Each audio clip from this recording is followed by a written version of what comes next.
In this video, I will be showing you how to see who blocked you on Instagram. Before we start, I would like you to know that Instagram actually does not notify you that someone has blocked you from their Instagram account. So the first step is when you open your Instagram, try to search for the name. Basically, their name will not show up on the list. It means they have blocked you from their account. The second way is when you go to your messaging icon and you try to message a specific person, but now you go to their profile, it simply says user not found. It means they blocked you and you can't send any message for them.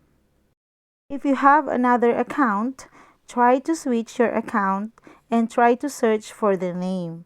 And if their names show up, it means that they have blocked only your specific account. So that's how to see who blocked you on Instagram. I hope you find this video helpful. And if you do, please don't forget to like and subscribe to my YouTube channel.